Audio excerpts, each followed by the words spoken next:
تقاضا ہے. لیکن اس سے پہلے یہ بات سمجھ لیجئے، میں اس آیت کو میگنا کارٹا جسے کہا جاتا ہے حقوق انسانی کا سب سے بڑا چارٹر، میں اس سے کہیں بڑا چارٹر قرار دیتا ہوں کہ اللہ کہتا ہے مجھ سے ہم کلام ہونے کے لیے کسی واسطے کی، کسی وسیلے کی کوئی حاجت نہیں، جب چاہو مجھ سے ہم کلام ہو جائے.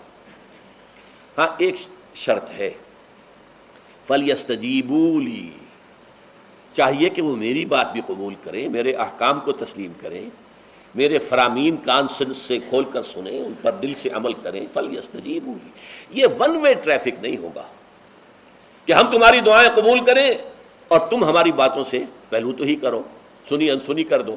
یہ نہیں ہوگا. یہ ایک ٹو وے تعلق ہے جسے آج کل کہا جاتا ہے بائی لیٹرل تعلق ہے. بائی لیٹرل تعلق ہے اللہ اور بندے کے درمیان. بندہ توبہ کرتا ہے معاصی سے، اللہ تعالیٰ بھی اس کے لیے بھی لفظ تواب ہے، وہ بھی اپنی رحمت کے ساتھ دوبارہ متوجہ ہو جاتا ہے. تم اللہ کو یاد کرو، فاذکرونی اذکرکم، مجھے یاد رکھو میں تمہیں یاد رکھوں گا. ان تنصروا اللہ ینصرکم، اگر تم اللہ کی مدد کرو گے اللہ تمہاری مدد کرے گا. یہ ہے دو طرفہ معاملہ. اسی طریقے سے تم چاہتے ہو کہ میں تمہاری دعائیں قبول کروں، اجیب دعوت الداعی اذا دعان، میں ہر پکارنے والے کی پکار کو سنتا ہوں جب اور جہاں، ویئر اینڈ وین وہ مجھے پکارے.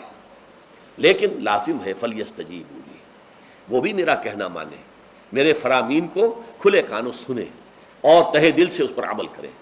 ولیؤمنوا بی، اور مجھ پر ایمان پختہ رکھیں، یقین اس کے ساتھ مجھے پکاریں. لعلہم یرشدون، اب یہ سب سے بڑا لفظ آ گیا تاکہ انہیں رشد حاصل ہو جائے. رشد، فوز، فلاح، رشد، یہ کئی الفاظ ہیں. فوز فائز، فلاح مفلحون، رشد راشدون. اور یہ لفظ استعمال ہوا صحابہ کرام کے لیے سورہ حجرات میں، اولئک ھم الراشدون. تو گویا کہ یہ بلند ترین منزل ہے انسان کے لیے اگر اس کا یہ تعلق اللہ کے ساتھ قائم ہو جائے، دعا کا ہم کلام ہونے کا رشتہ اس کا قبول مجھ مل جائے. اب آخری بات نوٹ کیجئے، آخری آیت جو ہے اس رکوع کی، بظاہر اس کا تعلق نہ روزے سے نہ رمضان سے، اکل حلال اکل حرام سے روکا گیا ہے. وَلَا تَأْكُلُوا أَمْوَالَكُمْ بَيْنَكُمْ بِالْبَاطِلِ، اور دیکھو اپنے مال آپس میں باطل طریقوں سے مت کھاؤ. وَتُدْلُوا بِهَا إِلَى الْحُكَّامِ، اور نہ ہی اپنے مالوں کے ذریعے سے حکام تک پہنچو. لِتَأْكُلُوا فَرِيقًا مِنْ أَمْوَالِ النَّاسِ بِالْإِثْمِ، کہ تم لوگوں میں سے کسی کا مال گناہ کے ساتھ ناجائز طور سے ہڑپ کر جاؤ، رشوت دے کر اور اپنے حق میں کوئی غلط فیصلہ کروا لو. وانتم تعلمون، جانتے بوجھتے یہ کام نہ کرو. بظاہر تو نہ روزے سے تعلق ہے نہ رمضان سے، پھر اس رکوع میں کیسے آ گئے؟ بڑا گہرا تعلق ہے، اول و آخر کا تعلق ہے. پہلی آیت میں مجرد رمضان روزے کی جو فضیلت بیان کی گئی تھی یا حکمت، غایت کیا تھی؟ تقویٰ. یہ تقویٰ کا معیار ہے.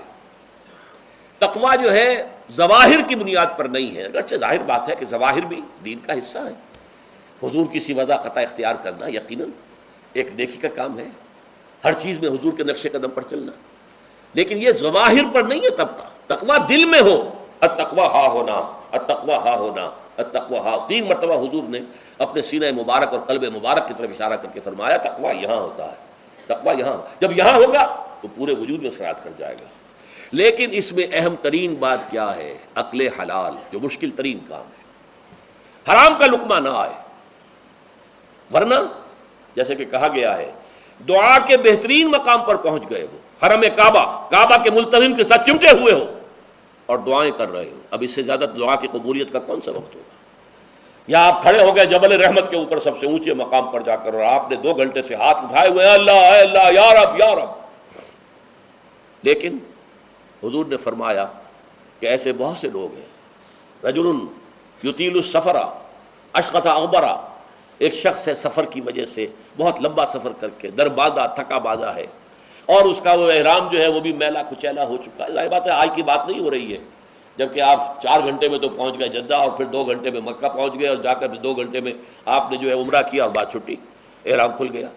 تو اس میں کہاں وہ احرام میلا ہوگا اور کہاں آپ کا بیل کچیل ہوگا اور کہاں آپ کے جسموں سے جو ہے پسینوں کی بو آئے گی؟ نہیں. لیکن جو یہ سب کرتے تھے اور پھر کعبے سے ملتزم سے چمٹ کر دعا کرتے تھے، یا رب یا رب، یمد یدیہ الی السماء، وہ ہاتھ اٹھاتا ہے آسمان کی طرف، یا رب یا رب. وَأَنَّا يُسْتَجَابُ لِذَلِكَ، اور اس شخص کی دعا کیسے قبول ہو؟ وَمَطْعَمُهُ حَرَامٌ، اس کے پیٹ میں جو غذا پڑی ہوئی ہے وہ حرام سے ہے. مَلْبَسُهُ حَرَامٌ، اس کا لباس جو اس نے پہنا ہوا ہے چاہے وہ احرام ہی ہے وہ حرام کے پیسے سے کمایا گیا تھا.